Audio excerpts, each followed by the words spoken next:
नमो भगवते वासुदेवाय। ओम नमो भगवते वासुदेवाय। ओम नमो भगवते वासुदेवाय। आपण आज श्रीमद भागवतातून चर्चा करत आहोत. स्कंद क्रमांक 1, अध्याय क्रमांक 2 आणि श्लोक क्रमांक 6. तवै पुंसां परो धर्मो यतो भक्तिरधोक्षजे अहैतुकी अप्रतिहता ययात्मा सुप्रसीदति. तवै पुंसां परो धर्मो सवै यतो पुंसा भक्तिरधोक्षजे यतो भक्ति यतो अहैतुकी अप्रतिहता हेतुक्य ययात्मा सुप्रसीदति. आत्मा सुप्रसीदति।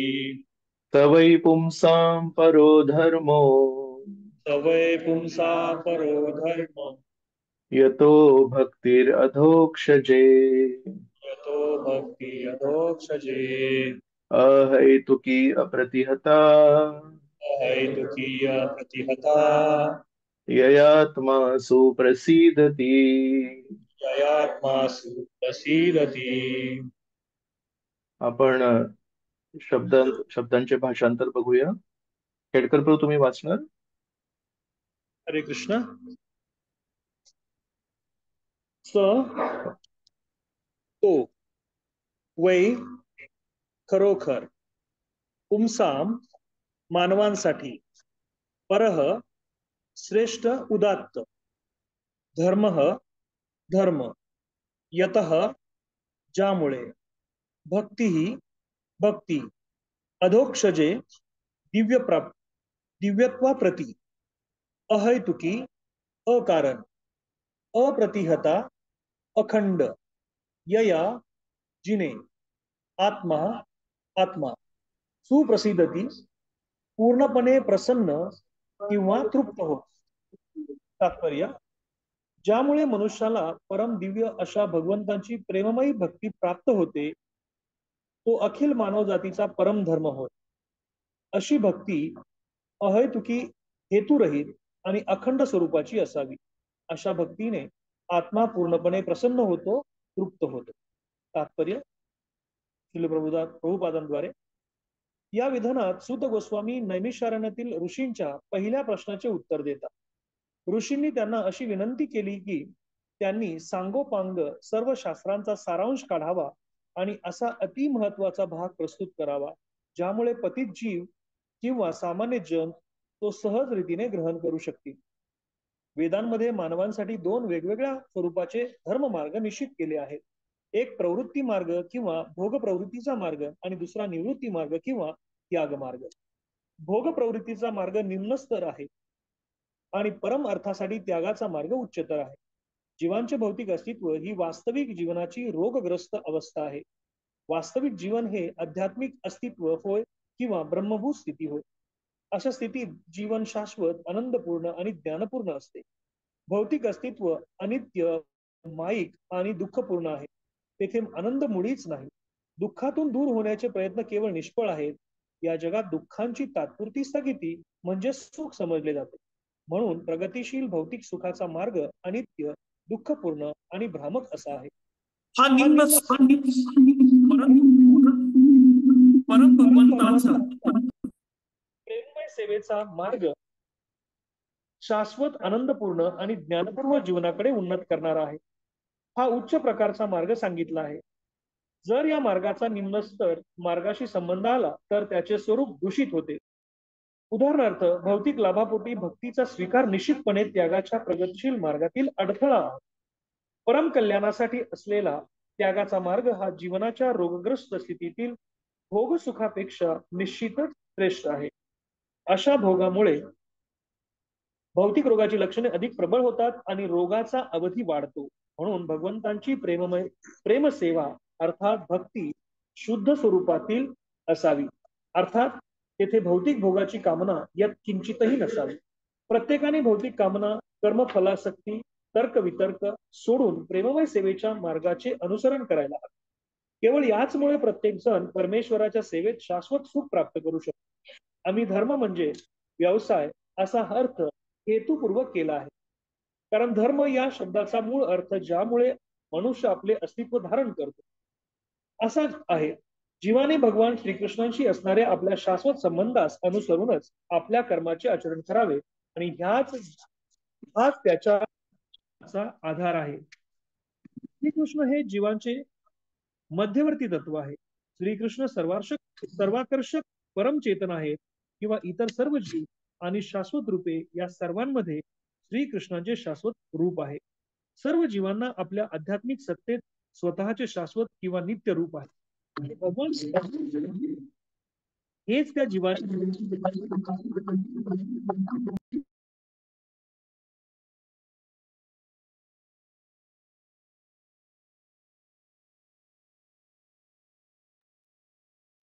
आकर्षणाचे केंद्र आहेत. श्रीकृष्ण नित्य परिपूर्ण आहेत आणि इतर सर्वजण त्यांचे अंश आहेत. श्रीकृष्ण आणि जीव यांच्यातील संबंध किंवा नाते स्वामी सेवकांचे आहे. तो संबंध दिव्य आहे. आपल्या भौतिक जगातील जागतिक किंवा प्राकृतिक अस्तित्वाच्या अनुभवाहून तो संबंध पूर्णपणे भिन्न आहे.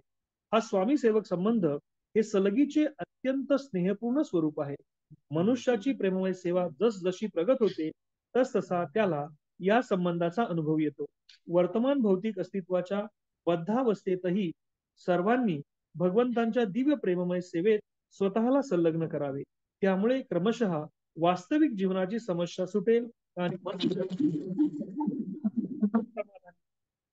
हरे कृष्ण. जय श्रील प्रभुपाद की जय.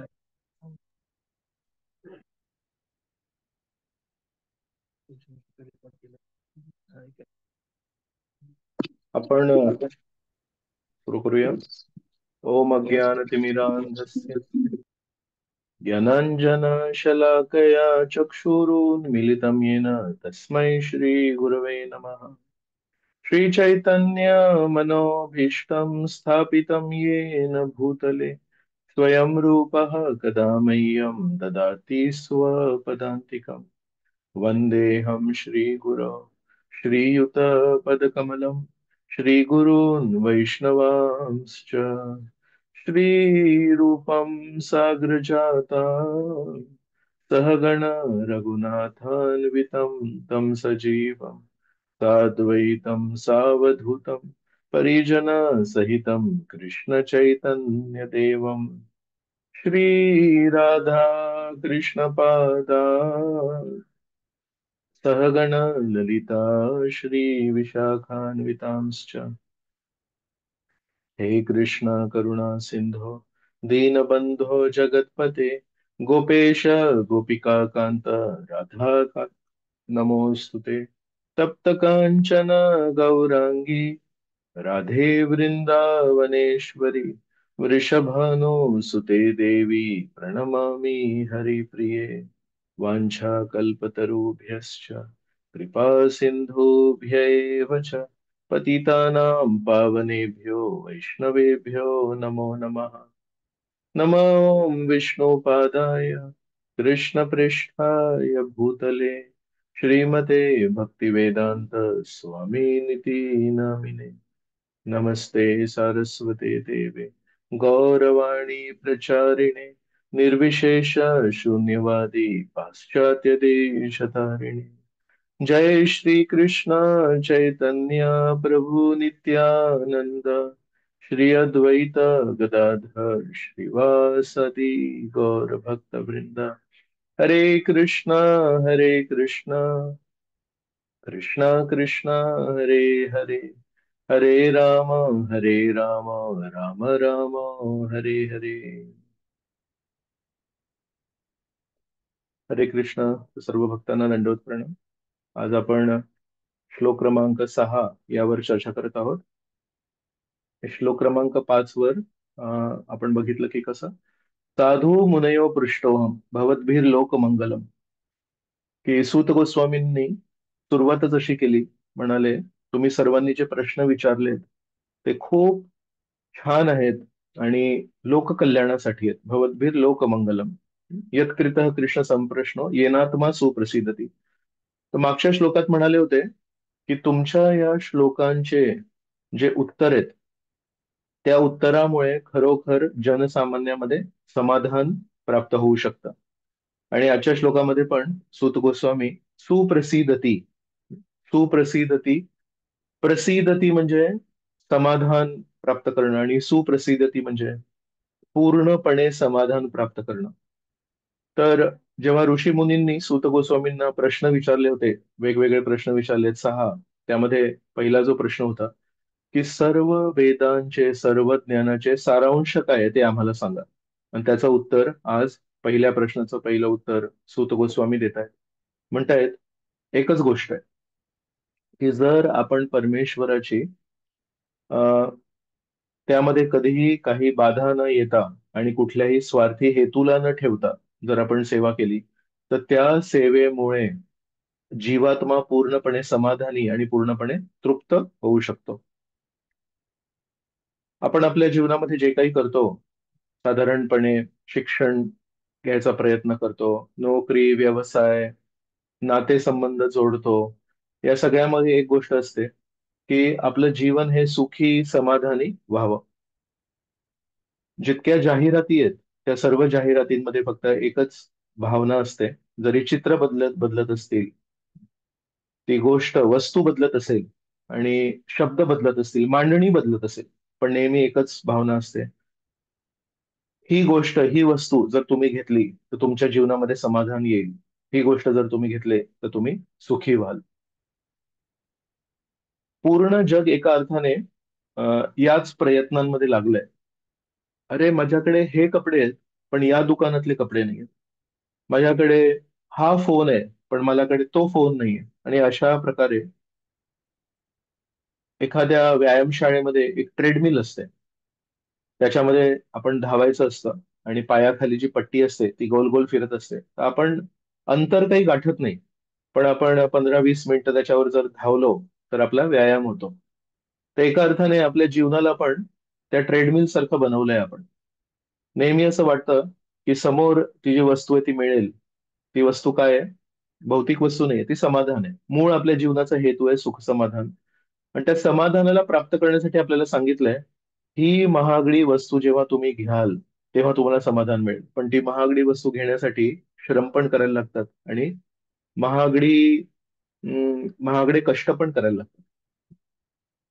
कोणाशी चर्चा करत होतो, एक समजा खूप मोठं घर घ्यायचंय. त्या खूप मोठ्या घराला प्राप्त करण्यासाठी खूप मोठे पैसे लागतात. त्या खूप मोठ्या पैशांना प्राप्त करण्यासाठी एक खूप मोठी नोकरी लागते किंवा एक खूप मोठा व्यवसाय लागतो. आणि त्या खूप मोठ्या व्यवसाय किंवा खूप मोठ्या नोकरीसाठी एका खूप मोठ्या कॉलेजमधून एक डिग्री लागते. आणि त्या खूप मोठ्या कॉलेजच्या डिग्रीसाठी एका खूप मोठ्या क्लासेसमधून आपल्याला प्रशिक्षण घ्यायला लागतं. आणि त्या खूप मोठ्या क्लासेसमध्ये प्रशिक्षण घेण्यासाठी किंवा ट्रेनिंग घेण्यासाठी आपल्याकडे खूप मोठे पैसे लागतात. मग सुरुवात कुठून झाली की मला खूप मोठी वस्तू घ्यायची होती.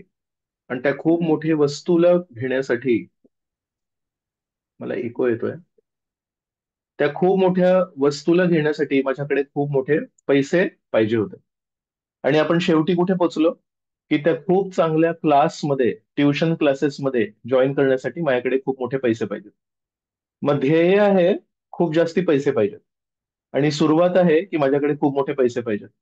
मग सुरुवात आणि अंत जर एकच असेल की खूप जास्ती पैसे पाहिजेत, म्हणजे विचार करा मधला जो प्रवास आहे तो कशासाठी आहे. मग ट्युशन क्लासेसमध्ये, खूप चांगल्या ट्युशन क्लासेसमध्ये जाण्यासाठी खूप सारे पैसे लागतात. आणि खूप सारे पैसे कसे तरी गोळा करून, कर्ज घेऊन खूप मोठ्या ट्युशन क्लासमध्ये जायचं. मग ती खूप मोठी परीक्षा असते ती पास करायची. मग खूप मोठ्या कॉलेजमध्ये दाखला घ्यायचा. मग खूप मोठ्या एका नोकरीमध्ये आपण प्रवेश करायचा किंवा खूप मोठा व्यवसाय सुरू करायचा. आणि त्याच्यानंतर खूप मोठी वस्तू घेणं गरजेचं होतं. आणि त्या खूप मोठ्या वस्तू घेण्यासाठी परत एकदा पुन्हा खूप मोठे पैसे पाहिजेत. मग आपल्याला लक्षात येत आहे की सुरुवात पण तीच आहे, पैशांची गरज आहे. आणि अंत पण आहे की पैशांची गरज आहे. फक्त याच्यामध्ये काय खर्च झाला मग? आधी ज्या वस्तूची गरज होती तीच वस्तूची गरज शेवटी पण आहे, फक्त एक गोष्ट खर्च झाली, आपलं मनुष्य जीवन. आपलं मनुष्य जीवन पूर्ण याच्यामध्ये खर्च झालं. क्लासेसमध्ये ऍडमिशन घेण्यासाठी जे पैसे लागत होते ते कुठल्या वयात लागत होते? साधारणपणे 15-20 वर्षात. 10वी 12वी, ग्रॅज्युएशनची एंट्रन्स असते, नीट जेई जे असेल ते. तर ते वय आहे 15-20च्या आसपास. आणि एवढं सगळं प्रवास करत करत आपण शेवटी कुठे गेलो, की त्याला पण पैशांची गरज आहे. तर तो जो प्रश्न उद्भवतो पैशांचा, तो कधी उद्भवतो? 45-50च्या आसपास. मग 15 ते 45, 30 वर्ष, 30 ते 35 वर्ष आपण म्हणू, आपण जे काही केलं, जे काही धावलो, त्याचा सुरुवात पण होती की पैसे पाहिजेत, आणि त्यांचं अंतिम परिस्थिती पण आहे की पैसे पाहिजेत. मग तेवढे आपले 30 ते 35 वर्ष कुठे गेले? आणि हे 30 ते 35 वर्ष कुठले आहेत माहितीये? हे 30 ते 35 वर्ष तो काळ आहे आपल्या जीवनातला, जेव्हा आपल्या शरीरामध्ये शक्ती असते, जेव्हा आपल्या शरीरामध्ये त्राण असतो, जेव्हा आपल्या बुद्धीला योग्य चालना करण्याची शक्ती असते. 15च्या आधी, 15 वयाच्या आधी एका अर्थाने आपण म्हणू शकतो की आपण बऱ्यापैकी बालिश असतो. काय महत्वाचं आहे, काय महत्वाचं नाहीये ते आपल्याला माहिती नाहीये. आणि 45-50 वय झाल्यानंतर जरी आपण बालिश नसू, आपल्याकडे खूप छान बुद्धी असेल, पण आपल्या शरीरामध्ये त्या बुद्धीचे जे निर्णय आहेत त्याला अंमलबजावणी करण्यासाठी शरीरामध्ये शक्ती नाही राहत. म्हणजे आपलं आयुष्य समजा आपण 60-70 वर्षांचं धरलं, तर सुरुवातीचे जे 15 वर्ष आहेत त्याच्यामध्ये बुद्धी नाही आहे आपली, आणि शरीर पण कमकुवत आहे, शक्ती नसते. आणि शेवटचे 45 किंवा 50 नंतर जे आपलं वय आहे, बुद्धी भरपूर असते, अनुभव भरपूर असतो, समज येते बरोबर की हे जग कसं चालतं, पण शरीरामध्ये काही शक्ती नाही उरत. ऍक्च्युली वय वर्ष 15 ते वय वर्ष 45 आपण म्हणू शकतो सुवर्ण काळ आहे आपल्या जीवनातला. आपली बुद्धी पण तीक्ष्ण आहे, आपली मानसिक शक्ती पण खूप तीक्ष्ण आहे, आपली शारीरिक शक्ती पण खूप छान आहे. आणि त्या काळामध्ये आपण काय करतोय? ह्या आधुनिक जीवनामध्ये अशा प्रकारे आपण गुरफटलोय. या आधुनिक काळामध्ये आपल्याला असे एक एक एक एक गाजर दाखवतायत की ऍक्च्युली आपल्या जीवनातला जो सुवर्ण काळ आहे, जेव्हा आपली बुद्धी खूप छान आहे, आपल्या शरीरामध्ये शक्ती आहे, तेव्हा आपण त्या भोगवादाच्या ट्रेडमिलवर धावतोय. आणि त्या ट्रेडमिलवर धावत धावत साधारणतः जो शेवट होतो तो कसा होतो माहितीये? या जिम मध्ये जी ट्रेडमिल आहे त्याला आपण बंद करून असा अलगदपणे बाहेर पडतो. पण जीवनाची जी ट्रेडमिल आहे त्याच्यामध्ये बहुतांश लोक धावत धावत धावत धावत धावत धावत धावत धावत धावत धावत विकार होतो त्यांना, आणि तिथेच कोसळून पडतात. तर एक उपमाच्या दृष्टीने मी म्हणतोय की अधिकांश लोक हे जीवनाच्या त्या भोगवादाच्या ट्रेडमिलवर धावून धावून कोसळून पडतात हृदयविकाराने. आणि एक सत्य परिस्थिती पण आहे, आपण जर खरोखर आजूबाजूला बघितलं तर कित्येक लोक आहेत जे आज नैसर्गिक मृत्यू स्वीकारतायत. थोडं जर तुम्ही आत्मपरीक्षण केलं तर आपल्या लक्षात येईल, नैसर्गिक म्हातारपणामुळे मृत्यू आजकाल कोणाचा होतच नाहीये. अधिकांश लोक जे या जगाला सोडतात, ते शरीराला सोडतात, ते विकाराच्या मुळेच सोडतात. ते एक उपमाच्या दृष्टीने हृदयविकार आहे, आणि एक खरोखर सत्य परिस्थिती पण आहे की आयुष्यभर धावून, आयुष्यभर तणावग्रस्त जीवन जगून, अरे हे नाहीये, अरे ते नाहीये, अरे हे पैसे पाहिजेत, अरे ते पाहिजे, अरे माझ्याकडे तो लेटेस्ट फोन नाही, अरे ते लेटेस्ट कपडे नाही, अरे लेटेस्ट त्या हॉटेलमध्ये आपण कधी जेवायला गेलो नाही.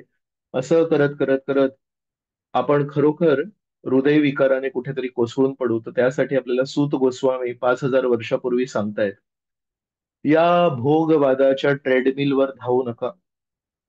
कारण तो गाजर जो आहे तो कधी हातात लागतच नाही. आपण फक्त धावत जातो आणि असं वाटतं की आपण धडपडतोय, आपण पळतोय, आपण फक्त कष्ट अनुभवतो, पण हाताला काही लागत नाही. तर म्हणून भौतिक मार्गावर समाधानाची जी व्याख्या आहे ती कुठे आहे? वस्तू प्राप्तीवर आहे. या जगामधली ही वस्तू मिळेल तर तुला समाधान मिळेल. आणि अध्यात्मामध्ये पण आपण समाधान शोधतोय, पण त्याची जी दिशा आहे ती आंतरिक आहे. भौतिक मार्गावर समाधानाची दिशा बाहेरच्या बाजूनी आहे, आणि आध्यात्मिक मार्गावर जी दिशा आहे ती आंतरिक बाजूनी आहे. काही दिवसांपूर्वी 1 जानेवारी 31 डिसेंबर हा काळ होता. आणि अजून पण बाकी आता 25 डिसेंबरला पण बरेच लोक एकत्र येतात. आणि बेसिकली त्या तारखेपेक्षा महत्व हे आहे की पार्टी करतात, की आम्ही एका पार्टीला चाललोय, आम्ही एका थोडं मौज करायला चाललोय. तर आपण बघतो की भक्त लोक आहेत, वर्षातून एकदा किंवा दोनदा यात्रेला जातात. आणि त्या यात्रेमध्ये पण आपल्याकडून काय अपेक्षा असते? यात्रेमध्ये अपेक्षा असते की कोणीतरी आपल्याला त्या जागेच्या महत्वाबद्दल, परमेश्वराबद्दल मार्गदर्शन करतं आणि आपण ते स्वीकारत असतो. यात्रेमध्ये आपल्याकडून करण्यासारखं काय असतं? यात्रेमध्ये आपल्याकडून करण्यासारखं काय नसतं. ऍक्च्युली जे आपल्याला प्राप्त होतंय, जे आपल्याला मिळतंय ते स्वीकारण्याची अपेक्षा असते. आणि भक्तांना सोडून जे पूर्ण 99% जग आहे, ते पण भरपूर पार्ट्या करतात. त्या पार्ट्यामध्ये जेव्हा कोणी जातात, तेव्हा ते काहीतरी स्वीकारतात की पार्टीमध्ये ते लोक काहीतरी करण्याचा प्रयत्न करतात. ते एक आपण सर्वसाधारण जर विचार केला, यात्रेमध्ये आपल्याला फक्त तिथे जाऊन बसायचं असतं. कथा आपण स्वीकारतो, कीर्तन आपण ऐकतो, कीर्तनामध्ये भाग घेतो. पण कीर्तनामध्ये भाग घेतो तर आपण कीर्तन करत नाही, कोणीतरी दुसरे व्यक्ती कीर्तन करत असतात आणि आपण त्या कीर्तनामध्ये स्वतःला न्हावून नेतो. म्हणजे बेसिकली इट इज रिसिव्हिंग, आपण ते स्वीकार करतोय. सो कथा आपण स्वीकारतो, कीर्तन आपण स्वीकारतो, प्रसाद आपण स्वीकारतो आणि परमेश्वराचे आशीर्वाद आपण स्वीकारतो. तर या दृष्टीने आपण जर बघितलं, यात्रेमध्ये आपल्याकडून करण्यासारखं काही नाहीये, फक्त एकच करायचंय की जे मिळतंय ते आपल्याला पटकन घ्यायचंय, त्याला स्वीकारायचंय आणि आपल्या पिशवीमध्ये भरायचंय, आपल्या हृदयामध्ये भरायचंय. आणि जेव्हा लोक पार्टीमध्ये जातात, तर कुठल्या एका साधारण पार्टीमध्ये जातात, तेव्हा तिथे स्वीकारायची गोष्ट असते की करायची गोष्ट असते. तिथे किती वेळा कुठल्या पार्टीमध्ये कोणीतरी एक व्यक्ती असतात, जे तुम्हाला देत असतात आणि तुमच्याकडून फक्त एकच अपेक्षा असते की तुम्ही ते स्वीकारा. आतापर्यंत ज्यांनी ज्यांनी मला कुठल्या पार्टीबद्दल सांगितलंय, कधी काही कॉलेज स्टुडंट्स असतात, कॉलेज स्टुडंटशी बऱ्यापैकी संबंध आहे. तर कॉलेज स्टुडंट्स म्हणतात, "बरं, पार्टीमध्ये ना स्वीकारायचं काही नसतं, पार्टीमध्ये ऍक्च्युली भरपूर पैसे द्यायला लागतात, एकतर पहिली गोष्ट. आणि त्या ठिकाणी एका पर्टिक्युलर, एका विशिष्ट पद्धतीचं जेवण असतं, ते तुम्हाला खायला लागेल. एका विशिष्ट पद्धतीची मदिरा असते अनेक वेळा. त्याच्यामध्ये भाग घ्यायला जर तुम्ही म्हणाले की मी मदिरा नाही घेत, तर नाही नाही जमत ते. म्हणजे तिथे त्या पार्टीमध्ये सामील होण्यासाठी तुम्हाला अमुक पद्धतीने वस्त्र घालायला लागतात. तुम्ही तुमच्या हिशोबाने वस्त्र नाही घालू शकत. तुम्हाला अमुक पद्धतीने मदिरा पान करायला लागतं, तुम्हाला आमिष स्वीकार करायला लागेल.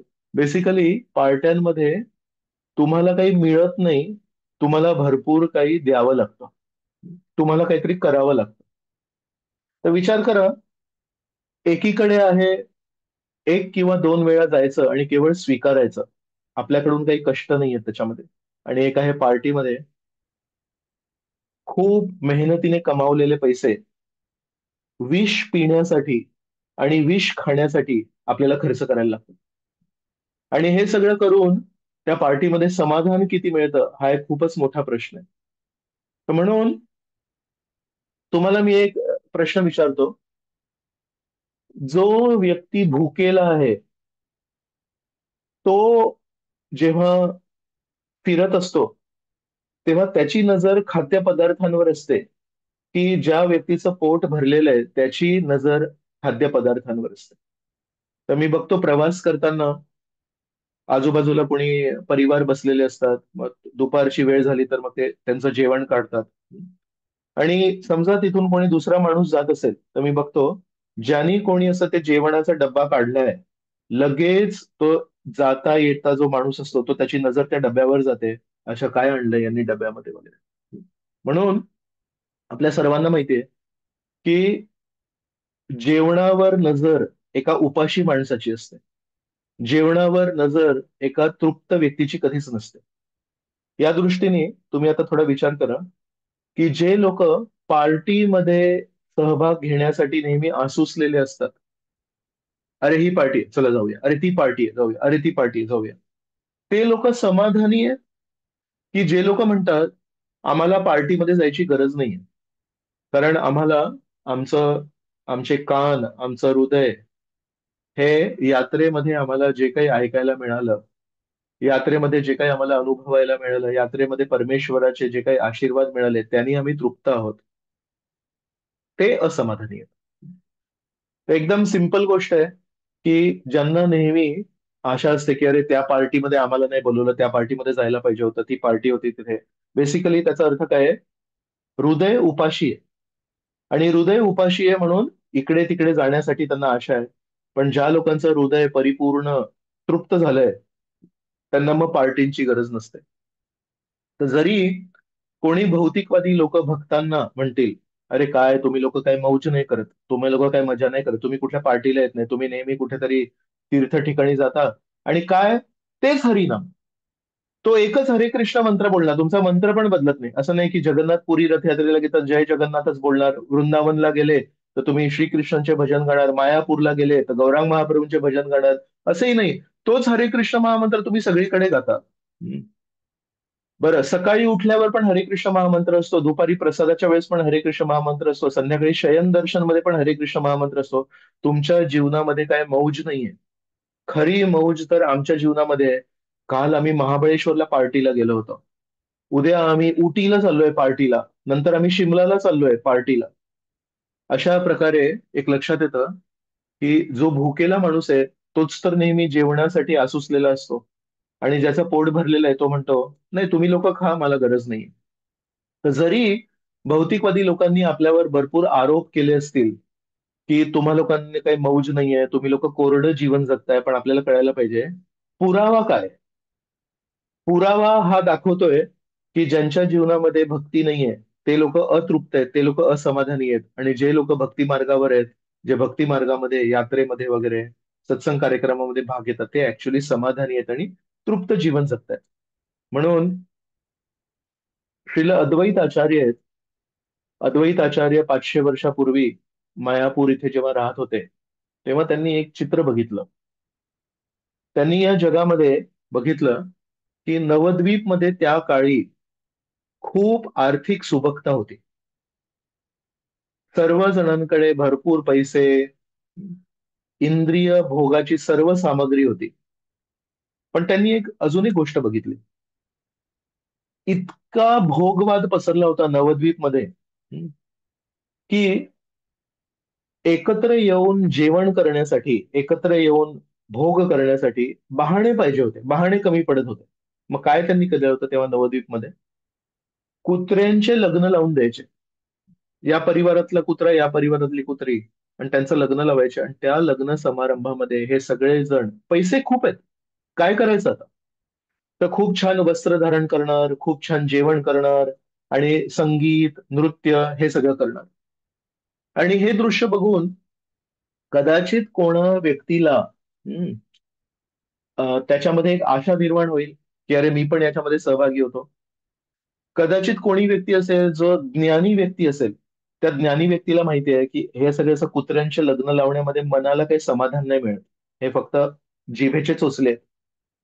एक व्यक्ती म्हणेल की मला पण याच्यामध्ये सामील होता येईल का. एक व्यक्ती जो ज्ञानी आहे तो म्हणेल हे सगळं करून हे निष्फळ आहे, याच्याने काय होणार नाहीये.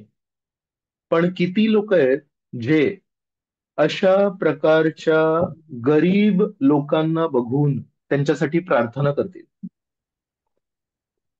जरी ही सर्व मंडळी आर्थिक दृष्टीने श्रीमंत होती, पण अद्वैताचार्यांनी बघितलं की ही सगळी मंडळी समाधानाच्या दृष्टीने पूर्णपणे गरीब आहे. यांच्याकडे पैसे आहेत, पण यांना माणसांच्या लग्नांना सोडून त्या व्यतिरिक्त कुत्र्यांचे आणि मांजरांचे लग्न लावून त्याच्यामध्ये काहीतरी भोग करण्याची इच्छा कुठून निर्माण झाली? तृप्त नाहीये, पोट रिकाम आहे, हृदय रिकाम आहे. आणि म्हणून अद्वैत आचार्यांना या श्रीमंत लोकांच्या या अशा व्यर्थ जीवनशैलीमध्ये गरिबी दिसली. जशा प्रकारे काही लोक कोणी गरीब व्यक्ती दिसेल तर त्यासाठी प्रार्थना करतील, हे परमेश्वरा हा व्यक्ती गरीब दिसतोय, या व्यक्तीच्या जीवनामध्ये खूप अडचणी दिसतात, कृपया याला मदत करा. श्रील अद्वैत आचार्यांनी या श्रीमंत लोकांच्या गरिबीसाठी परमेश्वराला प्रार्थना केली. मनात त्यांनी विचार केला, अद्वैत आचार्य कोण आहेत? अद्वैत आचार्य हे महाविष्णू आणि सदाशिव यांचे जुळलेले अवतार आहेत. तर महाविष्णूच्या रूपाने अद्वैत आचार्य हे परमपरमेश्वर आहेत. कारणोदक्षई विष्णूच्या रोमछिद्रातून ब्रह्मांड निर्माण होतं.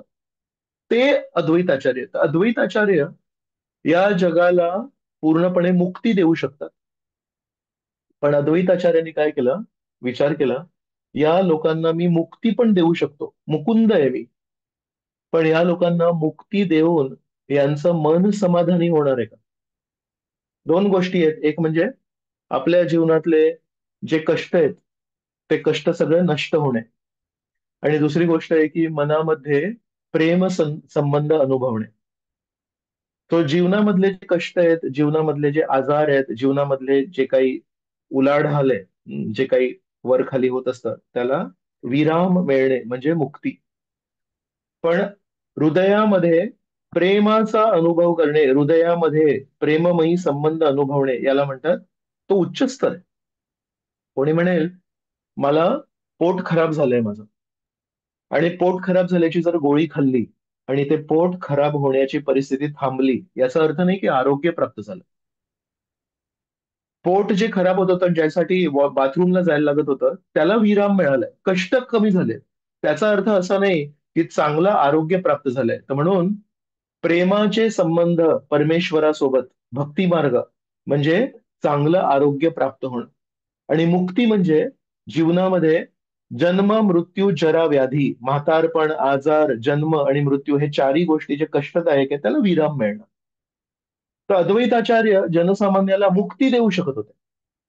पण अद्वैताचार्य म्हणतात, मुक्ती देऊन आरोग्य नाही प्राप्त होणार, मुक्ती देऊन समाधान प्राप्त नाही होणार, मुक्ती देऊन फक्त कष्टातून फ्रीडम, कष्टातून मुक्ती मिळते.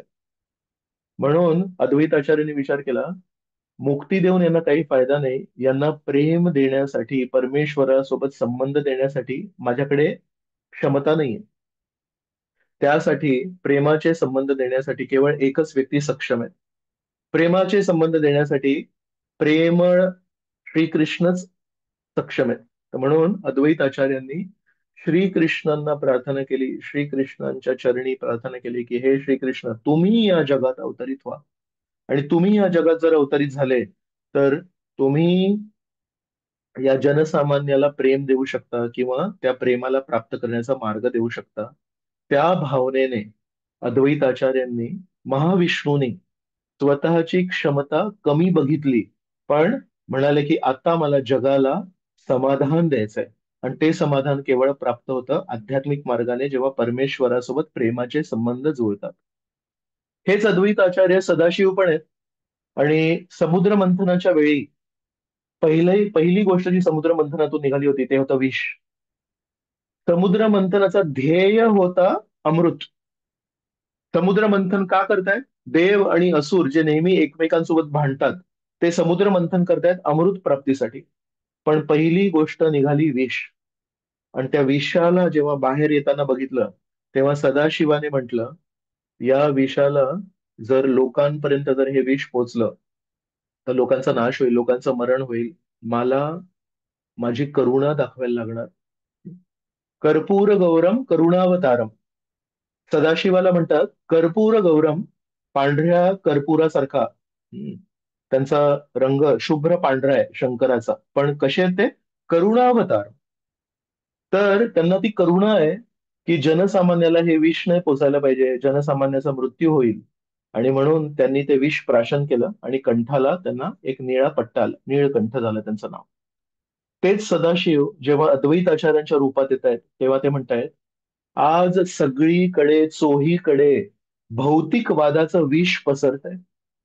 या भौतिकवादाच्या विषाचा स्पर्श जर लोकांना झाला तर बिचारे ट्रेडमिलवर धावत धावत एक दिवशी कोसळून पडतील, पण त्यांना समाधान काय मिळणार नाही. मला या विषाला लोकांपर्यंत पोहोचण्यापूर्वी आवरायला लागेल. तर ते कसं आवरू मी? तर म्हणतायत, या विषाला आवरण्यासाठी ते जे वस्तू विष होतं, ती वस्तू जी विष होती त्याला तर मी प्राशन केलं, पण ही भावना जी आहे, भौतिकवादाची जी भावना आहे की मला या जगामध्ये बाह्य पराक्रम करून, बाह्य परिश्रम करून मला समाधान, या भावनेला, विषाला पिण्यासाठी मी सक्षम नाहीये. भौतिकवादाची भावनाचं जे विष आहे ते प्राप्त करण्यासाठी मी सक्षम नाही. त्यासाठी केवळ एकच व्यक्ती आहेत जे या भावनेला प्राशन करू शकतात, आणि ते आहेत श्रीकृष्ण. का? कारण श्रीकृष्ण समाधान देतात आपल्या प्रेमळ संबंधातून, आणि जेव्हा प्रेमळ संबंधातून समाधान मिळतं तेव्हा मग व्यक्ती वस्तूंमध्ये तो समाधान नाही शोधत.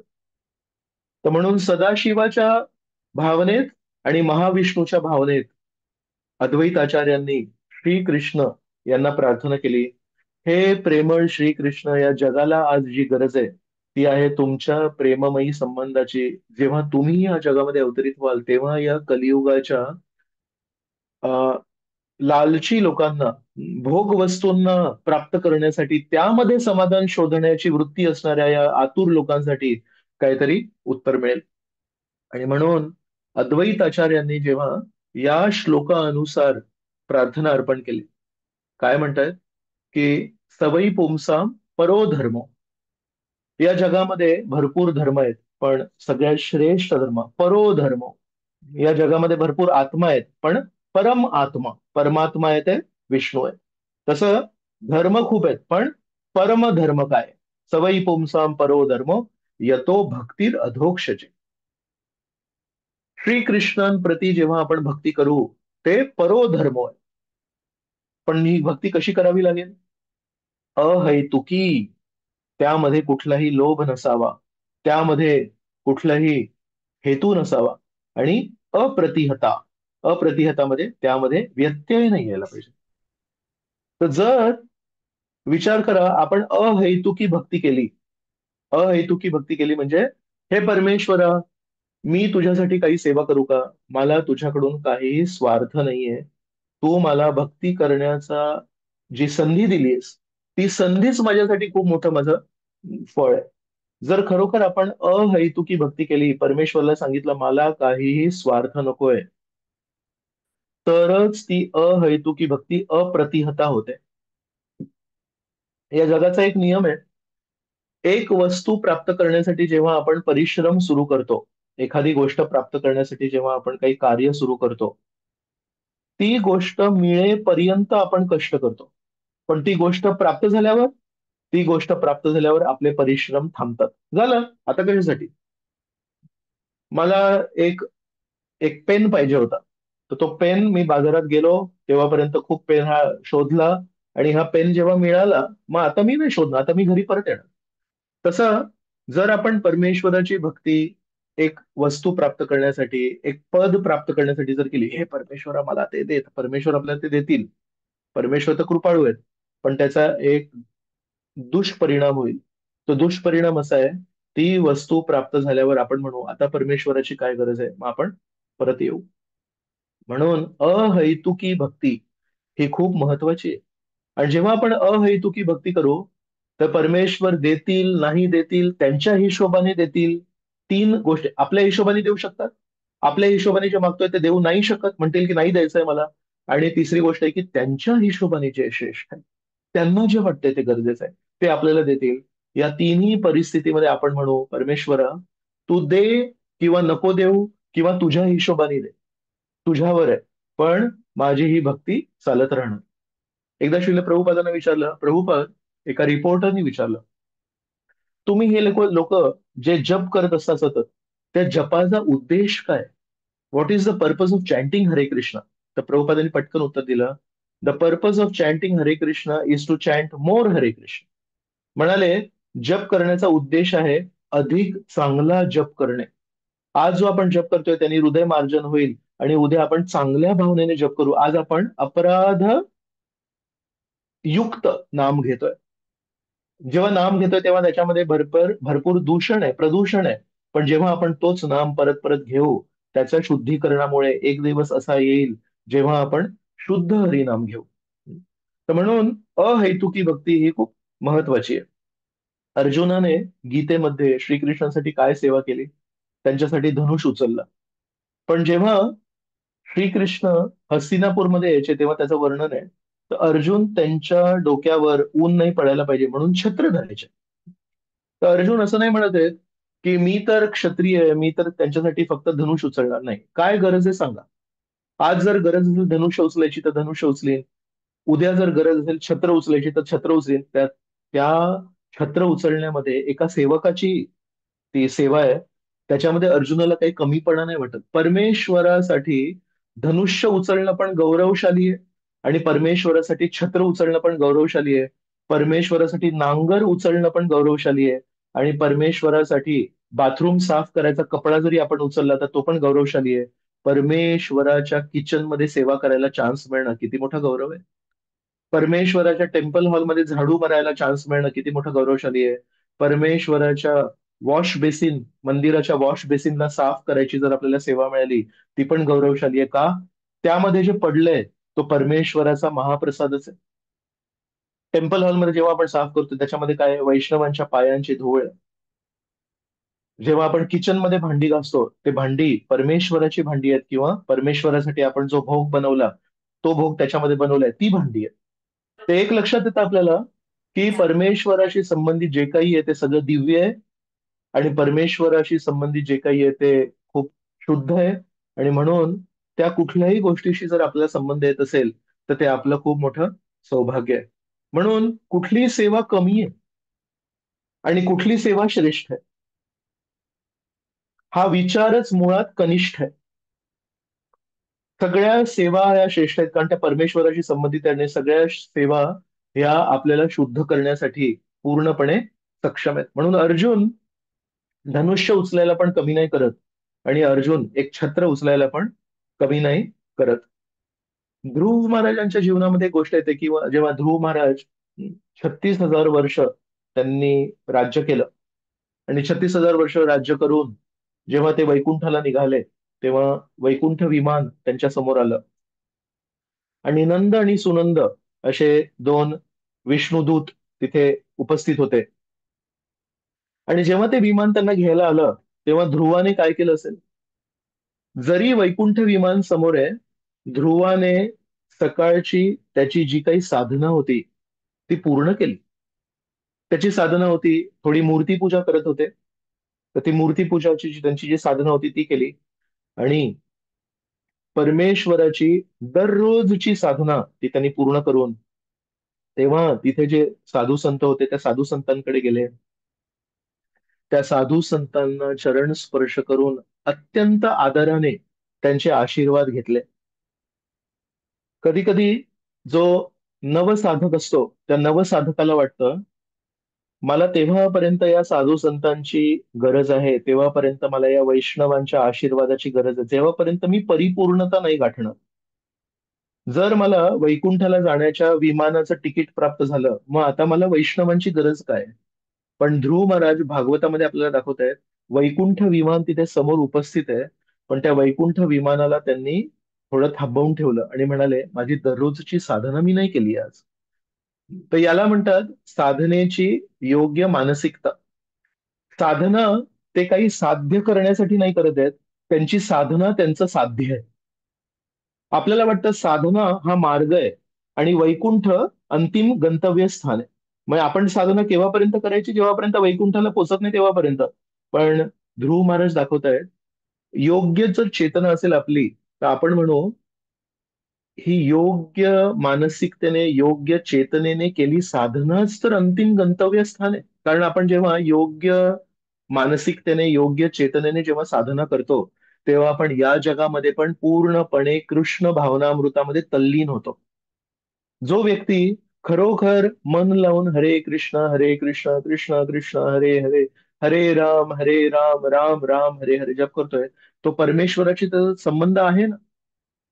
जो व्यक्ती तल्लीनतेने कृष्ण कथा ऐकतो तो त्या कथेच्या माध्यमाने त्या ध्वनीच्या माध्यमाने श्रीकृष्णांशी स्पर्श करतोय ना. वैकुंठात जाऊन ज्या श्रीकृष्णांचा स्पर्श होणार आहे ते श्रीकृष्ण नामामध्ये उपस्थित आहेत ना. वैकुंठामध्ये ज्या श्रीकृष्णांशी स्पर्श होणार आहे आणि संबंध होणार आहे ते हरी कथेमध्ये उपस्थित आहेत ना. वैकुंठामध्ये जाऊन ज्या श्रीकृष्णांशी संबंध येणार आहे ते परमेश्वर गोविंदम आदिपुरुषम हे जेव्हा आपण गीत ऐकतो आणि जेव्हा दर्शन आरती उघडते आणि जगन्नाथ बलदेव सुभद्रा जेव्हा आपल्याला दर्शन देतात, तेव्हा त्या मूर्तीच्या रूपात उपस्थित आहेत ना. मग आपल्याला वाटतंय या हरिकथेमध्ये कृष्ण उपस्थित नाहीयेत, या हरिनामामध्ये श्रीकृष्ण उपस्थित नाहीयेत, या मूर्तीमध्ये कृष्ण उपस्थित नाहीत, तर आता तात्पुरता एक थोडासा हा एक काही साधना दिलेली आहे मला गुरु महाराजांनी, ही साधना कशी बशी करतो, जीवन काढतो, आणि जेव्हा वैकुंठाला प्राप्त करीन तेव्हा खरे कृष्ण भेटतील. मग इथले या जगातलं जे हरिनाम आहे, या जगातलं जी हरिमूर्ती आहे, या जगातली जी हरिकथा आहे, ते कोण कृष्ण आहेत? म्हणून श्री नरोत्तमदास ठाकूर आपल्याला म्हणतायत, गोलोकेर प्रेमाधन हरिनाम संकीर्तन रतिना जन्मी लोके नेताय. नरोत्तमदास ठाकूर म्हणतात, गोलोकेर प्रेमधन हरिनाम संकीर्तन. गोपिका जेव्हा एकत्र येतात तेव्हा हरे कृष्ण महामंत्र गातात. ते परम पवित्र हरिनाम या जगात आलंय, पण मी एवढा दुर्भाग्यशाली काय आहे की मला त्या हरिनामाप्रती रती नाही जन्मली, आकर्षण नाही जन्मलं. म्हणून ध्रुव महाराज आपल्याला खूप मोठी शिकवण देत आहेत. श्रेष्ठ भक्तांच्या आचरणातूनच आपल्याला शिकवणी मिळतात. फार कमी लोकांना शिकवणी भागवतातून मिळतील, कारण वाचताना तेवढं लक्ष नसतं, वाचताना प्रत्येक शब्दाचा अर्थ आपल्याला कळत नाही.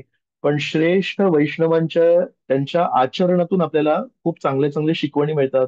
ध्रुव महाराजांना परिपूर्णता लाभली आहे आणि परमेश्वराने त्यांच्यासाठी स्वतः एक वैकुंठ विमान पाठवलंय आणि विष्णुदूत तिथे त्यांचं स्वागत करण्यासाठी उपस्थित आहेत.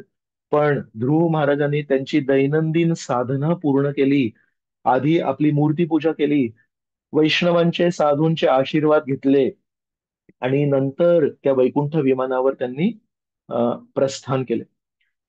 आपल्यातून किती लोक आहेत जे खरोखर आपल्या मनामध्ये डोकावून बघा आणि हा विचार करा, आपल्या समोर जर वैकुंठ विमान आलं असेल, त्या दिवशीचे 16 माळा आपण करू का? खरोखर जर आपल्या समोर वैकुंठ विमान आलं असेल, त्या दिवशीची आपली साधना आपण करू का? खरोखर जर वैकुंठ विमान आलं असेल, तर आपण आपल्या गुरूंच्या फोटोसमोर किंवा गुरु जर स्वतः उपस्थित असतील तर त्याच्या चरणांना स्पर्श करू का? इतर गुरूंना सोडून जर कोणी दुसरे वैष्णव असतील तर त्या वैष्णवांच्या चरणांना स्पर्श करू का? की या उलट आपल्या मनामध्ये एक भावना निर्माण होईल, मी चाललो, समजलं ना? आणि तुम्हा लोकांसाठी अजूनही वैकुंठ विमान आलेलं नाहीये. इतर वैष्णवांना बघून आपल्या मुखावर हास्य तर नाही येणार, उपहास करण्याची प्रवृत्ती तर नाही येणार, की माझ्यासाठी परमेश्वराने वैकुंठ विमान पाठवलं पण तुमच्यासाठी वैकुंठ विमान कुठे दिसत नाहीये. आणि तुम्ही तर जगाला सांगत होते की तुम्ही पण चांगली साधना करताय, पण आता कळलं कोणाची साधना चांगली आहे. आता कळलं कोण प्रामाणिक वैष्णव आहे. ज्याच्यासाठी आधी वैकुंठ विमान आलं तो प्रामाणिक वैष्णव. जर आपण आत्मपरीक्षण केलं आणि जर चुकीने आपल्या मनात खरोखर आपण जर डोकावून पाहिलं आणि जर असं वाटत असेल की हो, जर वैकुंठ विमान आलं तर कदाचित मी त्या दिवशीच्या 16 माळा करणार नाही किंवा संपवून टाकेन. खरोखर जर वैकुंठ विमान आलं तर मी इतर वैष्णवांच्या चरणी पडणार नाही. ज्यांनी ज्यांनी मला मदत केली त्यांना फोन करून तरी कमीत कमी सांगणार नाही की एकेकाळी तुम्ही मला मदत केली होती, पण आता मी चाललो होतो, तुम्हाला एक धन्यवाद म्हणायचे होते.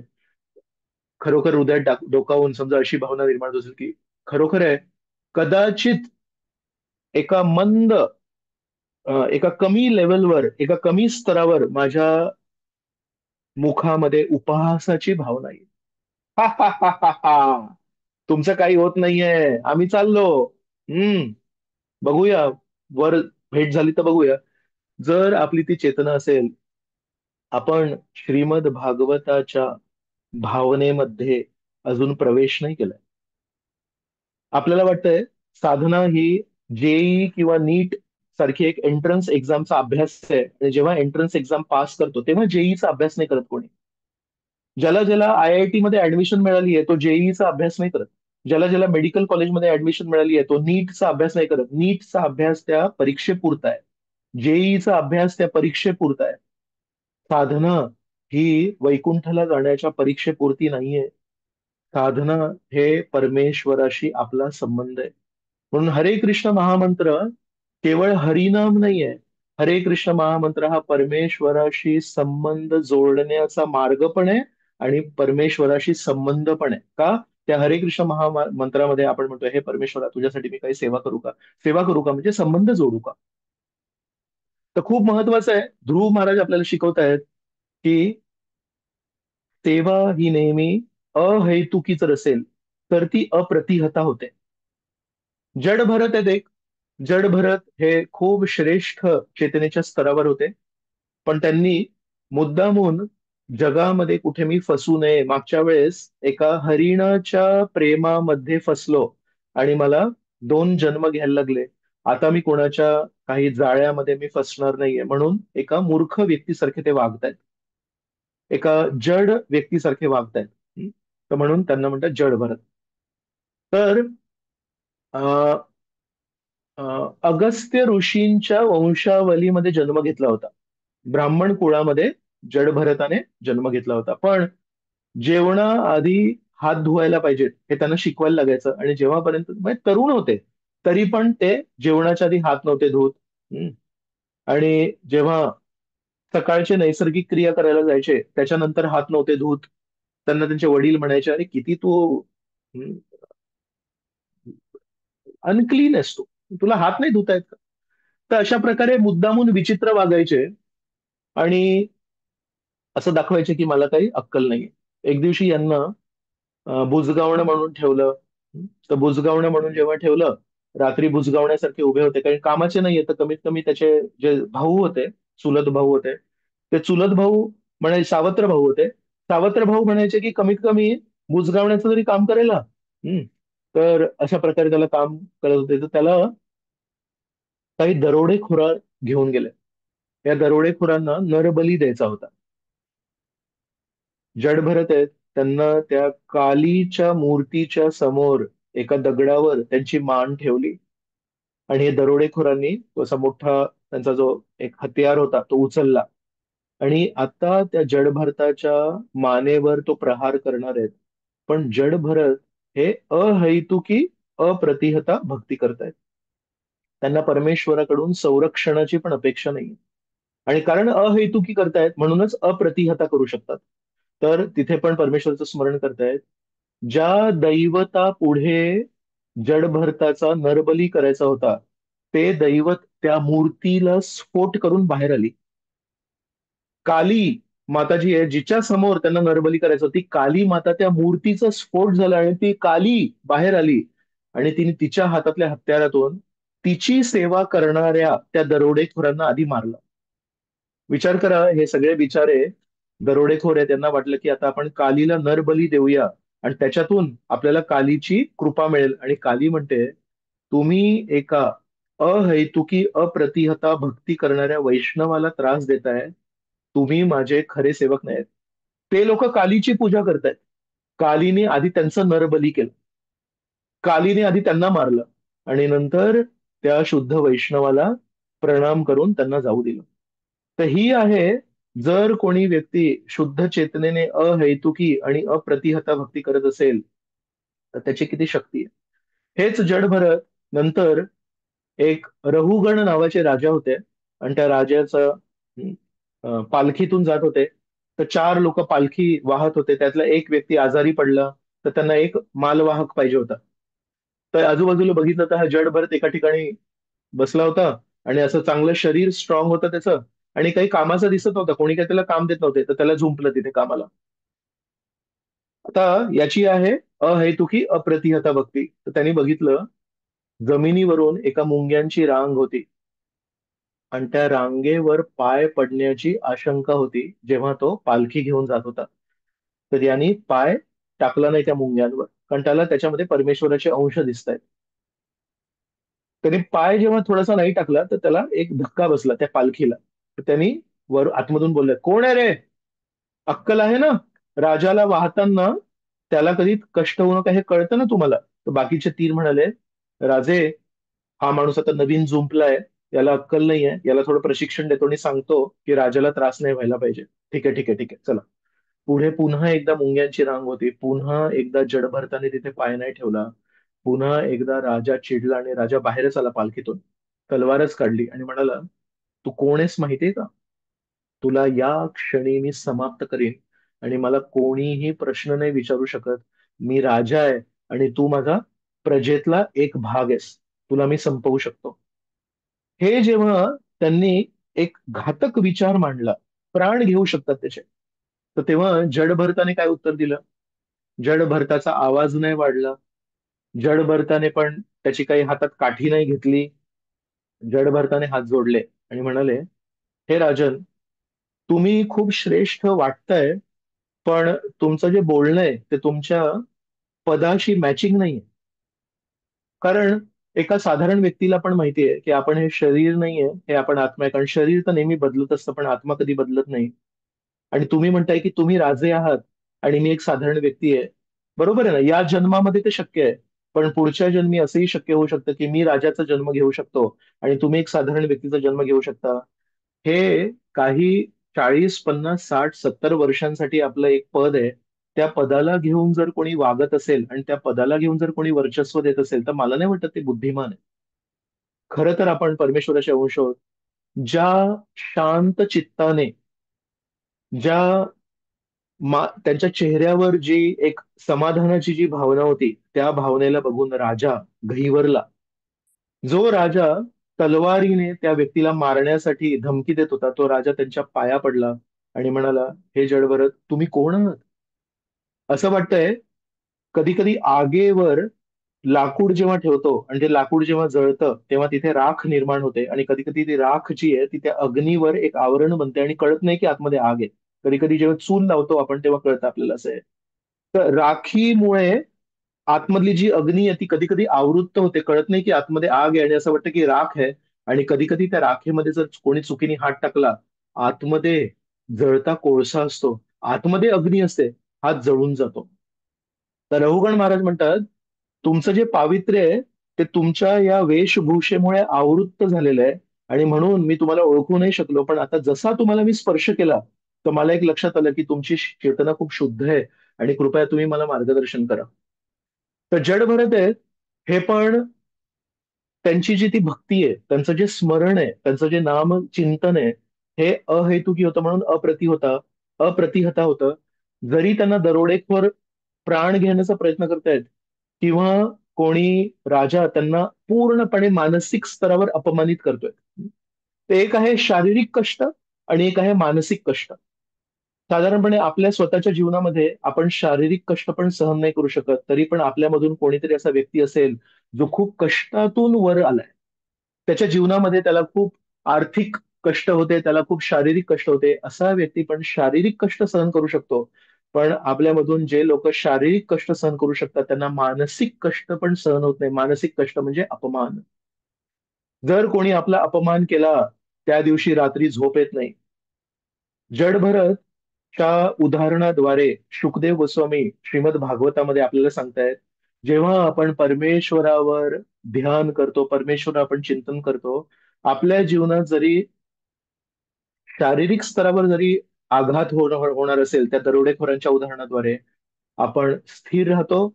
आणि जर सर्वांच्या समोर आपल्यावर खूप मोठा अपमान होत असेल आणि आपल्याला मानसिक विचलित होत असेल आपण, तरी पण जर आपण अहेतुकी आणि अप्रतिहता जर भक्ती केली, तर आपण स्थिर राहणार, आपण शांत राहणार. आणि ज्यांनी आपल्यावर शारीरिक आघात केलाय त्यांना त्रास होणार, आणि ज्यांनी आपला अपमान करायचा प्रयत्न केलाय ते, त्यांना लक्षात येणार की हा व्यक्ती वेगळा आहे, आणि ते त्यांच्या हृदयामध्ये पवित्रता येणार, त्यांच्या हृदयामध्ये परिवर्तन येणार आणि ते बदलणार. पण आपण 10 मिनिटामध्ये जे उदाहरण बघितलं जड भारताचं, ते अनुभव करण्यासाठी वर्षानुवर्ष निघून जातात. त्याआधी वर्षानुवर्ष त्यांनी भरत महाराजांच्या जीवनामध्ये भक्ती केली आहे, आणि हरिणाच्या जीवनामध्ये त्यांनी भक्ती केली आहे. जेव्हा दीर्घकालीन भरत महाराजांच्या जीवनामध्ये भक्ती केली, जेव्हा दीर्घकालीन त्यांनी हरिणाच्या जन्मामध्ये भक्ती केली, तेव्हा मग त्यांना ती स्थिरता लाभली आहे की शारीरिक कष्ट जरी झाले तरी तुटो हे मस्तक फुटो हे शरीर नामाचा गजर सोडू नये. आणि या पलीकडे जेव्हा त्यांचा एक खूप मोठा अपमान झाला, राजा त्यांना म्हणतोय, तू कोण आहेस रे, तुला मी आत्ता कापून फेकून देईन. पण तरी पण तुटो हे मस्तक फुटो हे शरीर नामाचा गजर सोडू नये. तर म्हणून आपण बघतो श्रीकृष्ण भगवद्गीतेमध्ये अर्जुनाला म्हणतायत की तद्विधी प्रणिपातेन परिप्रश्नेन सेवया उपदेक्षन्ति ते ज्ञानम ज्ञानिनस तत्वदर्शिनः. श्रीकृष्ण म्हणतात की गुरूंसोबत आपलं जे नातं आहे ते तीन गोष्टींवर आधारित पाहिजे. एक आहे प्रणिपात. प्रणिपात म्हणजे समर्पणाची भावना. समर्पण योग्य असेल तर मग आपण प्रश्न विचारतो, परिप्रश्न. आपण योग्य प्रश्न विचारायला पाहिजे. आणि तिसरी गोष्ट आहे की सेवा. सेवा म्हणजे आपल्याला जे मिळालंय, आपल्याला जे मार्गदर्शन मिळालंय त्याच्याबद्दल कृतज्ञता व्यक्त करणे. सेवा ही आपण परमेश्वराला उपकार म्हणून नाही करत, आपला मोठेपणा म्हणून नाही करत. आपण जेव्हा परमेश्वराने जी अमर्यादित कृपा आपल्याला दिली आहे त्याच्याने आपण जेव्हा तृप्त होतो, जेव्हा आपल्याला वाटतं की माझ्या या इतक्या कृपेवर अधिकार नव्हता, पण ही कृपा मला नकळतपणे गुरु महाराजांनी दिली आहे, पूर्व आचार्यांनी दिली आहे, श्रीकृष्णांनी भगवद्गीतेद्वारे दिली आहे, सुखदेव गोस्वामींनी भागवताद्वारे दिली आहे, कृष्णदास कविराज गोस्वामींनी चैतन्य चरितामृताद्वारे दिली आहे. तर आपण म्हणतो अरे एवढं मिळालंय, हात कमी पडतायत गोळा करायला. तर काय मी दोन हातांनी काहीतरी त्याच गुरूंना, त्याच गुरु महाराजांना, त्याच पूर्व आचार्यांना, त्याच श्री चैतन्य महाप्रभूंना, त्याच श्रीकृष्णांना काहीतरी देऊ का? त्याला म्हणतात सेवा. तर म्हणून जर प्रणिपात असेल म्हणजे समर्पणाची भावना असेल, तर बेसिकली ते आहे अहैतुकी. प्रणिपात म्हणजे मला तुमच्याकडून काही नको, मी तुमच्या समोर नतमस्तक होतो, मला तुमच्याकडून काही नको, म्हणजे अहैतुकी. आणि सेवा जेव्हा आपण करतोय गुरु महाराजांची, सेवा जेव्हा आपण करतो गुरु शिष्य परंपरेची, सेवा जेव्हा आपण करतो श्रीकृष्णांची, तर ते आहे अप्रतिहता. अप्रतिहता म्हणजे मी नेहमी कृतज्ञतेचा प्रतिसाद देण्यासाठी काहीतरी देत राहणार, काहीतरी देत राहणार. तर जो व्यक्ती कृतज्ञतेच्या भावनेने सेवा करतोय त्याची सेवा कधी खंडित होणार? त्याची सेवा खंडित जेव्हा होणार, जेव्हा त्याला असं वाटेल आता कृतज्ञता व्यक्त करायची गरज नाहीये, जे काही गुरु महाराजांनी दिलं त्याची परतफेड केली ना, गुरु महाराजांनी जे दिलं त्यासाठी मी परतफेड केली, आता समाप्त झालं, बँक अकाउंट क्लोज. ज्या दिवशी आपल्याला वाटेल मला कृतज्ञता व्यक्त करायची आता गरज नाही, जेवढं मिळालं त्याची परतफेड केली, त्या दिवशी कृतज्ञतेच्या अभावी आपल्या सेवा खंडित होतील. पण जेव्हापर्यंत एका व्यक्तीच्या मनामध्ये कृतज्ञता आहे, परमेश्वराने किती दिलं, जेव्हा मी म्हणत होतो की नको बाद झालं तेव्हा पण देत होते परमेश्वर. परमेश्वराने आधी पण दिलंय, आज पण देतात आणि उद्या पण देण्याचा पूर्ण त्यांनी नियोजन करून ठेवलंय इस्कॉन संस्थेद्वारे. मी फक्त एकच काम करू शकतो. परमेश्वर तर अनंत आहेत आणि परमेश्वराने अनंत असल्या कारणाने अनंत कृपा दिली आहे. मी तर अणू आहे, मी कमीत कमी अणू प्रतिसाद तरी देतो. तर जेव्हा मनामध्ये कृतज्ञता निर्माण होते, त्या कृतज्ञतेपोटी जेव्हा आपण सेवा अर्पण करतो, तर ती कृतज्ञता कधी समाप्त होऊ नाही शकत. इंधन जर कधी समाप्त नाही झालं तर इंजिन नेहमी चालू राहणार. आणि म्हणून ज्याच्या हृदयामध्ये कृतज्ञतेचं इंधन हे नेहमी जागृत असतं, नाही परमेश्वराने किती दिलंय, गुरु महाराजांनी किती दिलंय, प्रभुपादांनी किती दिलंय, रूप गोस्वामी सनातन गोस्वामींनी काय दिलंय आपल्याला, जेव्हापर्यंत कृतज्ञतेचं इंधन आपल्या हृदयामध्ये असेल तेव्हापर्यंत सेवेचं इंजिन नेहमी चालू राहणार. का? मला इतके जन्म, मला परमेश्वराने खाऊ घातलं, परमेश्वराने प्राणवायू दिला, परमेश्वराने हे मनुष्य शरीर दिलं, पण आधीचे पूर्वीचे जन्म मी परमेश्वराला कधी कृतज्ञता अर्पण नाही केली. परमेश्वरासाठी मी काही नाही केलं. कधी कधी परमेश्वराशी जेव्हा संबंध जोडला तो पण स्वार्थासाठीच जोडला, तेव्हा पण परमेश्वराला विचारलं, परमेश्वरा मला ते माझ्या जीवनामध्ये ते थोडंसं दुःख आहे, ते दुःख निवारण करशील का? आणि माझ्या जीवनामध्ये ते थोडं सुख आहे, ते सुख थोडं वाढवशील का? म्हणजे परमेश्वराकडे पण जेव्हा चुकून माकून जेव्हा कधी मंदिरामध्ये प्रवेश केला, तो पण यासाठीच केला की माझ्या जीवनातलं जे सुख आहे ते वाढवून देशील का, आणि दुःख आहे ते निवारण करशील का? परमेश्वरासाठी कधी काही नाही केलं. या जीवनामध्ये मला गुरु महाराजांनी शिकवलंय, अरे परमेश्वराने नास्तिक लोकांना पण खाऊ घातलंय, तू तर आस्तिक आहेस, तू कृतज्ञतेपोटी परमेश्वराला काहीतरी देण्याचा प्रयत्न कर. ज्याच्या हृदयामध्ये कृतज्ञता आहे तो नेहमी चालत राहणार, तो नेहमी सेवा अर्पण करत राहणार. म्हणून अहैतुकी आणि अप्रतिहता हे दोन्ही गोष्टी खूप महत्वाच्या आहेत. प्रभुपाद पूर्ण विश्वामध्ये प्रचार केले, फक्त भारतामध्ये प्रचार नाही केले. तर कधी कधी ज्या देशांमध्ये इतर धर्म प्रमुख आहेत त्या देशांमध्ये पण प्रचार केले. कधी कधी मुस्लिम देश असतील, कधी कधी ख्रिश्चन देश असतील, कधी कधी यहुदी देश असतील, असे वेगवेगळ्या देशांमध्ये प्रचारक आहेत हे त्या प्रचारकांसमान नाही आहेत जे फक्त हिंदू संस्कृतीमध्ये प्रचार करतात. तर कधी कधी जेव्हा इतर संस्कृतीमध्ये, इतर धर्मांच्या देशांमध्ये जेव्हा प्रचार केला प्रभुपादांनी, तेव्हा प्रभुपादांना प्रश्न विचारला, प्रभुपाद, तिकडचे जे तिकडले प्रतिनिधी होते त्या धर्माचे, ते प्रभुपादांना विचारायचे, तुम्ही हे जे इस्कॉन जे आणलंय आमच्या देशामध्ये, तुम्ही भारतीय आहात आणि तुम्ही हे आणलंय, पण आमच्या देशामध्ये पण आहे ना धर्म. आमच्या देशामध्ये पण आमच्या कल्पनेनुसार आमचे जे परमेश्वर आहेत त्यांना प्राप्त करण्यासाठी आमच्या धर्मगुरूंनी मार्ग दिलाय. तर तुमच्या या नवीन मार्गाची आम्हाला काय गरज आहे? तर तेव्हा प्रभुपाद खूप सुंदर उत्तर द्यायचे. प्रभुपाद म्हणायचे, आम्ही धर्म नाही देत आहे, आम्ही हे नाही सांगत आहे की तुम्ही तो धर्म स्वीकारला तर तुम्ही श्रेष्ठ आहात, तुम्ही आमचा धर्म स्वीकारला तर तो श्रेष्ठ आहात, तुम्ही तो धर्म थोडा कनिष्ठ आहे. प्रभुपाद म्हणायचे, तुम्ही ज्या कोणा धर्माचं पालन करत आहात तो धर्म तुम्ही पालन करा, आम्ही तुम्हाला परमेश्वराला प्रेम करण्याचा मार्ग शिकवतोय. आणि तो प्रेम करण्याचा मार्ग आहे त्या परमेश्वराच्या जवळ जाण्याचा. आणि परमेश्वराच्या जवळ जाण्यासाठी कसं जायला पाहिजे, आपण कुठल्या भावनेने जायला पाहिजे? परमेश्वराला थोडं मला मदत कर या भावनेने जायला पाहिजे, की परमेश्वरा मी तुझ्यासाठी काय करू शकतो का या भावनेने जायला पाहिजे. तर प्रभुपादांनी वारंवार, इराण नावाचा देश आहे, इराण या देशामध्ये प्रभुपाद गेले होते, तेव्हा त्यांना प्रश्न विचारला की प्रभुपाद तुम्ही हे जे देताय हे वेगळं कसं आहे? प्रभुपाद म्हणजे अजिबात वेगळं नाही, पण मी तुम्हाला तुमच्या धर्मामध्ये वरचा स्तर गाठण्यासाठी मी तुम्हाला शिकवतोय. परमेश्वरला प्रेम करा, परमेश्वराची सेवा करा, आणि ती कशी सेवा करा?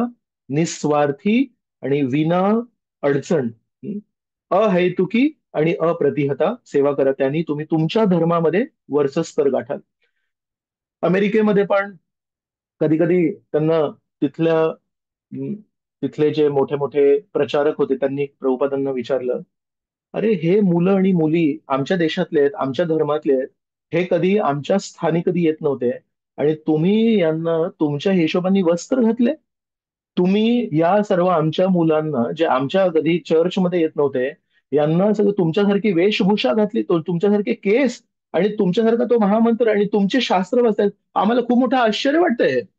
जे कधी त्यांच्या मूळ धर्माच्या क्रियांमध्ये, त्या विधींमध्ये कधी त्यांनी पालन नाही केलं, ते तुमच्यासोबत कसे काय लागले? तेव्हा प्रभुपाद नेहमी म्हणायचे, मी त्यांना कधी धर्म परिवर्तन करायला नाही शिकवलं, मी त्यांना फक्त एकच सांगितलं, परमेश्वर हे सर्वव्यापी आहेत, पण त्या परमेश्वराने आपल्याला सर्व काही दिलंय. आता आपली मानसिकता अशी पाहिजे की आपण त्या परमेश्वरासाठी काय करू शकतो, आणि आपण कृतज्ञतेच्या भावनाने नेहमी विचार करायला पाहिजे, परमेश्वरावर प्रेम करण्यासाठी मी कमी पडतोय, परमेश्वरावर प्रेम करण्यासाठी मी काय करू? तर मी फक्त शिकवतोय, तुम्ही धर्म परिवर्तन करू नका, तुम्ही धर्म चेंज करू नका, पण तुम्ही तुमच्या धर्मामध्ये उंच स्तर गाठा. मी केवळ या सर्व शिष्यांना ती शिकवण दिली, आणि त्यांना, या सर्व लोकांना, या सर्व तरुण तरुणींना ही माझी शिकवण खूप आवडली, खूप भावली, आणि म्हणून ते हरे कृष्णामध्ये आले. किती हा खोल, आणि किती हा सुंदर, आणि किती हा व्यापक विचार आहे. या विचारावर जर आपण प्रचार केला, आपल्याला लोकांना धर्म परिवर्तन करायला नाही शिकवायचंय, आपल्याला लोकांना शिकवायचंय की प्रेमळ श्रीकृष्णांना प्रतिसाद म्हणून प्रेम कसं द्यायचं.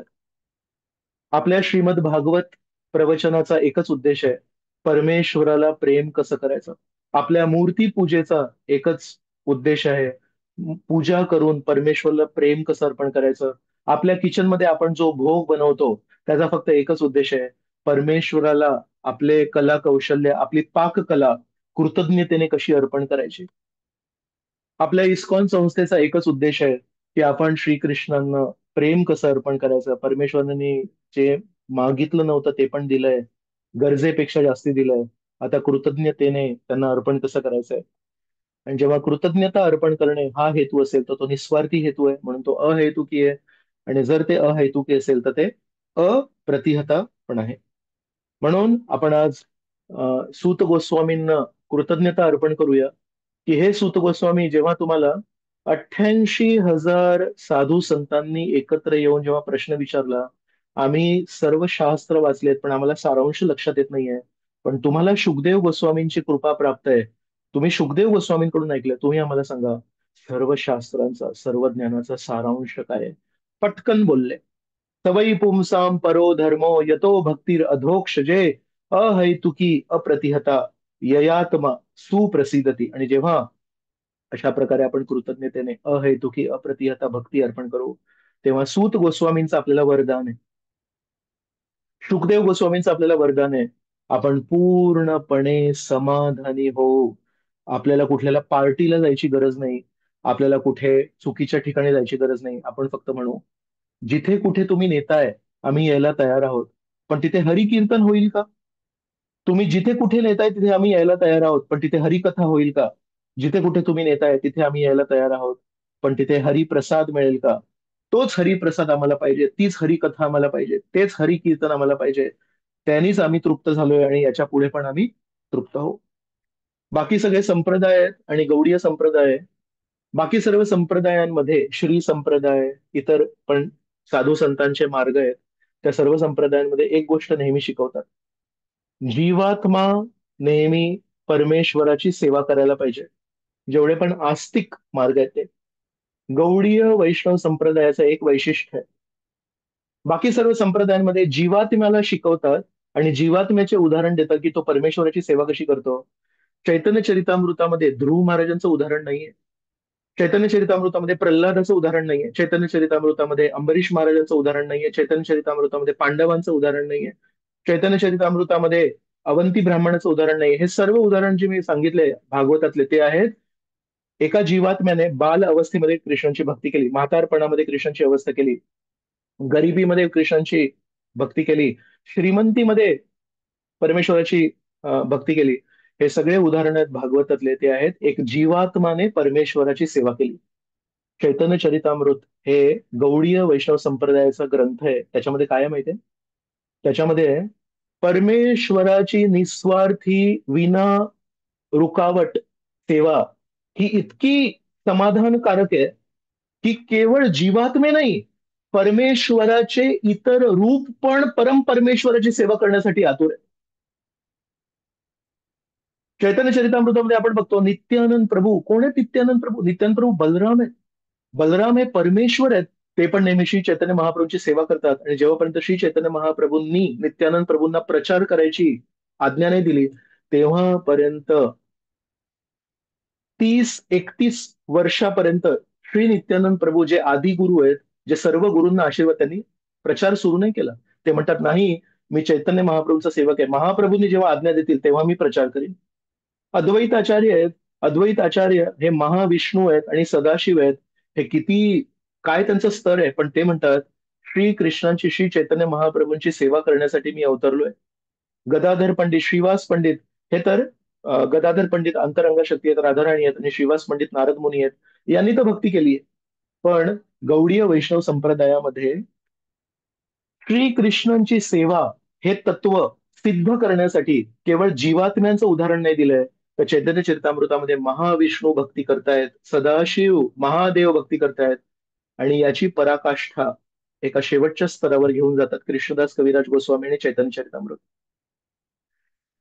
सर्व जीवात्मे सेवा करतात परमेश्वराची आणि सर्व परमेश्वर चैतन्य चरितामृतामध्ये सेवा करतायत श्री चैतन्य महाप्रभूंची.